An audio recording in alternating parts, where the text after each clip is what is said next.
सभी बच्चों को एक बार फिर हमारी क्लास में वेलकम करते हैं। और आज की इस क्लास में हम लोग पढ़ेंगे केमिस्ट्री का बहुत ही इम्पोर्टेंट टॉपिक, जिसमें से कई मरतबा पेपर्स में क्वेश्चंस भी आते रहते हैं। इसका नाम है केमिकल बॉन्डिंग। तो सबसे पहले केमिकल बॉन्डिंग का कॉन्सेप्ट आप लोगों को समझ आना चाहिए कि केमिकल बॉन्डिंग होती क्या है। अब देखें, जो वर्ड है बॉन्ड का मतलब होता है दो चीज़ों को आपस में जोड़ना। अब कुछ चीज़ें फिजिकल बॉन्डिंग होती है, जैसे आप लोग कोई भी दो चीज़ें ग्लू से आपस में चिपका रहे हो तो वहाँ पे जो चीज़ें होती हैं वो फिजिकली कंबाइन होंगी। और केमिकल बॉन्डिंग के अंदर इस तरह से नहीं होता। केमिकल बॉन्डिंग के अंदर दो या दो से ज़्यादा एटम्स आपस में मिलते हैं तो वो वहाँ पे केमिकली मिलते हैं, यानी ड्यू टू इलेक्ट्रॉन्स आप लोग कह सकते हैं। और वो मिलने के बाद दोबारा वो हम अगर उनको देखेंगे तो वो एक ही चीज़ नज़र आएगी। जैसे वाटर का एग्जाम्पल ले लें तो वाटर के अंदर हाइड्रोजन और ऑक्सीजन मिला हुआ है, लेकिन देखने में वाटर एक ही नजर आता है, यानी हाइड्रोजन और ऑक्सीजन अलग अलग नजर नहीं आता। जैसे साल्ट का मिसाल ले लें, एग्जाम्पल ले लें तो साल्ट के अंदर सोडियम और क्लोरीन है। तो आप लोग अगर देखोगे तो सोडियम का कलर ब्लैक होता है, क्लोरीन एक ग्रीन कलर की गैस है। लेकिन जब आप साल्ट को देखोगे तो उसके अंदर जब सोडियम और क्लोरीन आपस में मिल रहे हैं तो साल्ट का कलर वाइट होता है। क्यों? क्योंकि वहाँ पे उन दोनों एटम्स की, दोनों एलिमेंट्स की केमिकल कॉम्बिनेशन हो रही है इसमें। तो इसका मतलब है आप लोग आसानी से समझ लें कि केमिकल बॉन्ड का मतलब होता है जब दो या दो से ज़्यादा एलिमेंट्स के एटम्स आपस में इस तरह से जुड़ जाए कि वो दोबारा जुड़ने के बाद हमें एक ही चीज़ नज़र आए, उसको हम लोग केमिकल बॉन्ड कहते हैं। और ये उनका जुड़ना, आपस में मिलना due to loss of electron, gain of electron या by mutual sharing of electron भी हो सकती है। तो अब आते हैं केमिकल बॉन्ड की डेफिनेशन पे। अब केमिकल बॉन्ड की जो सबसे ज़्यादा सिंपल डेफिनेशन है वो यही है कि the force which holds atoms together in a molecule or compound called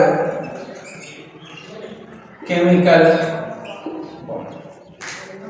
यानी केमिकल बॉन्ड क्या है? The force which holds atoms together in a molecule और a compound called chemical bond. यानी वो एक ऐसी फोर्स होती है जो एटम्स को आपस में एक मॉलिक्यूल के अंदर या किसी भी कंपाउंड के अंदर जोड़े रखती है। उस फोर्स को हम लोग कहते हैं केमिकल बॉन्ड।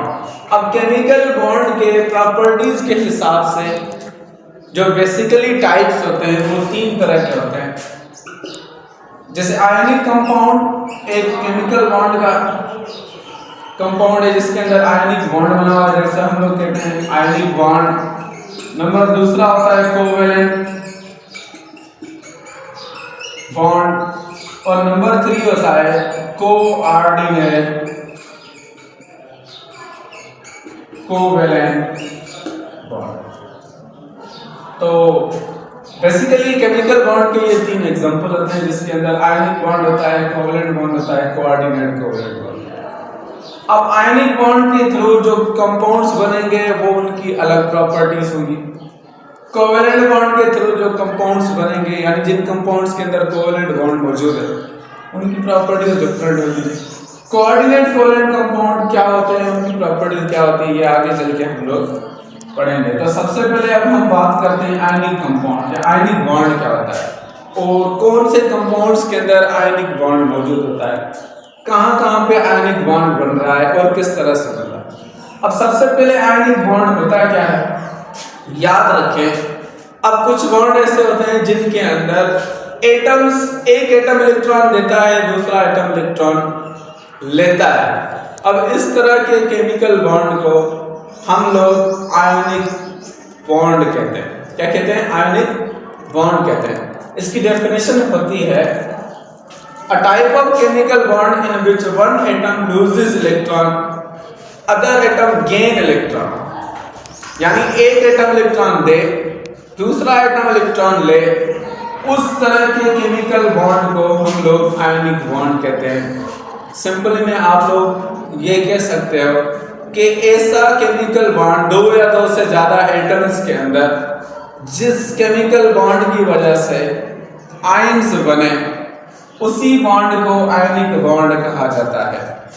यानी a type of chemical bond in which one atom lose electron और donate electron, other atom gain electron, this is called ionic bond. और आयनिक बॉन्ड के थ्रू जितने भी कंपाउंड्स बनते हैं हम उनको आयनिक कंपाउंड्स कहते हैं। अब हम बात करते हैं आयनिक बॉन्ड कहाँ कहाँ पे बन रहा है और कौन कौन से एटम्स के बीच में आयनिक बॉन्ड बनता है। अब याद रखें कि अगर दो या दो से ज्यादा एटम्स जो आपस में केमिकल बॉन्ड बना रहे हैं, जिनमें the bond between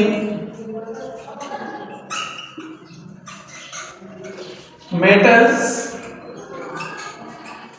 and non metals. अब जब भी मेटल और नॉन मेटल के बीच में जो बॉन्ड बनता है वो हमेशा आयनिक होता है, ठीक है। अब जब भी हम लोग कोई कंपाउंड देखेंगे, जैसे NaCl का एग्जांपल ले लें, तो NaCl के अंदर सोडियम एक मेटल है, क्लोरीन एक नॉन मेटल है, तो इन दोनों के बीच में जो बॉन्ड बन रहा है वो आयनिक बॉन्ड है। तो इस हिसाब से आप लोग कह सकते हैं कि the bond between metals and non metals, metal और नॉन मेटल एटम्स, एलिमेंट्स के एटम्स के बीच में जो बॉन्ड बन रहा है वो आयनिक बॉन्ड होता है, number 1। Number 2, the bond between electro positive and electro negative atoms is ionic bond। यानी दो या दो से ज्यादा एटम्स जिनमें से कुछ एटम इलेक्ट्रो पॉजिटिव हो, कुछ एटम इलेक्ट्रो नेगेटिव हो, उनके बीच में बनने वाला बॉन्ड भी हमेशा आयनिक बॉन्ड ही होता है। और जैसे आप लोगों को भी पता है कि मेटल्स हमेशा इलेक्ट्रो पॉजिटिव होते हैं क्योंकि वो हमेशा इलेक्ट्रॉन्स लूज करते हैं, डोनेट करते हैं, इसलिए हम उनको इलेक्ट्रो पॉजिटिव एटम्स ही कहा जाता है।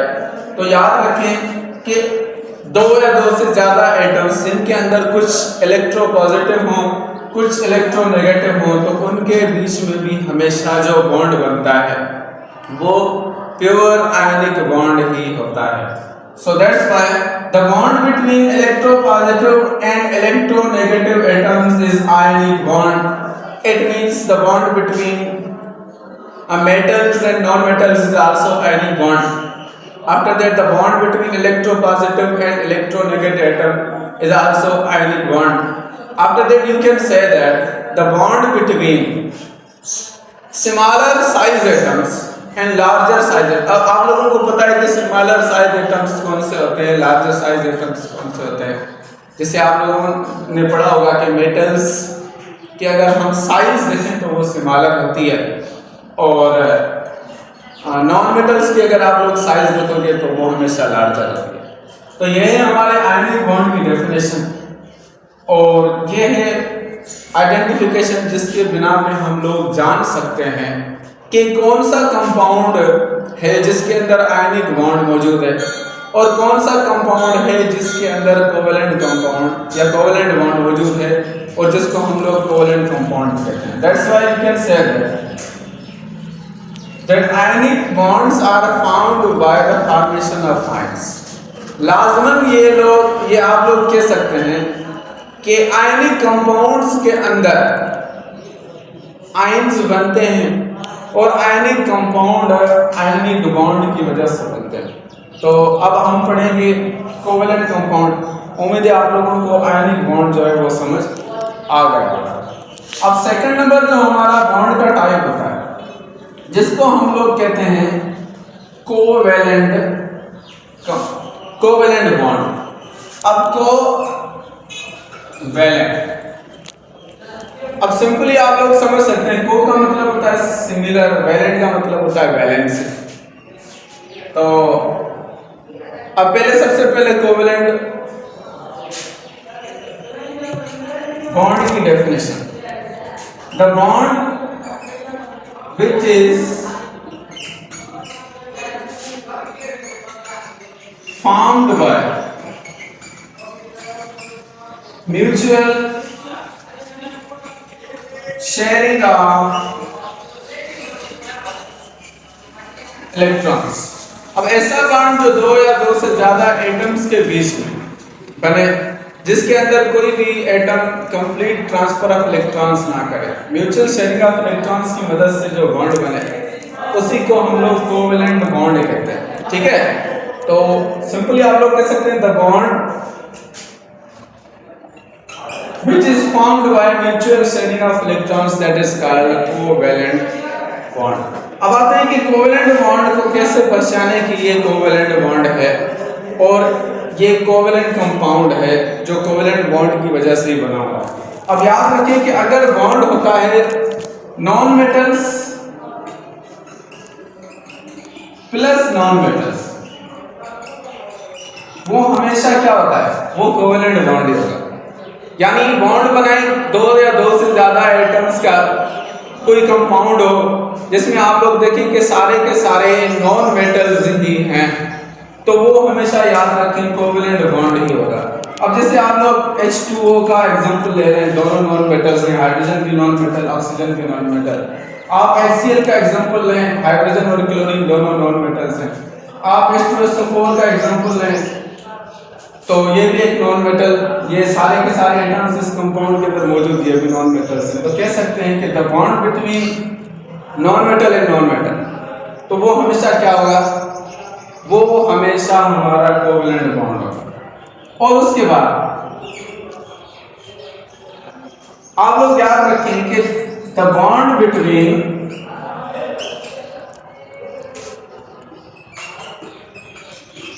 Same electronegative atoms, the bond between same electronegative atoms, वो भी हमेशा क्या होता है, वो कोवैलेंट बॉन्ड ही होता है। जैसे आप लोग H2 देखें, H2 मॉलिक्यूल के अंदर हाइड्रोजन, दूसरा हाइड्रोजन, अब दोनों की इलेक्ट्रोनेगेटिविटी सिमिलर है, तो इसलिए ये बॉन्ड, ये कंपाउंड क्या होता है, अब ये भी एक कोवैलेंट है और इसी बॉन्ड को हम कोवैलेंट बॉन्ड ही कहते हैं। जैसे आप N2 का एग्जांपल ले लें और उसके बाद CO2 देख लें, ठीक है, Cl2 देख लें, ये सारे के सारे क्या होते हैं, ये कोवैलेंट बॉन्ड के एग्जांपल्स हैं। तो ये था हमारा आज का लेक्चर। अब नेक्स्ट क्लास में हम लोग पढ़ेंगे कोवैलेंट बॉन्ड के टाइप्स। तब तक के लिए अल्लाह हाफ़िज़।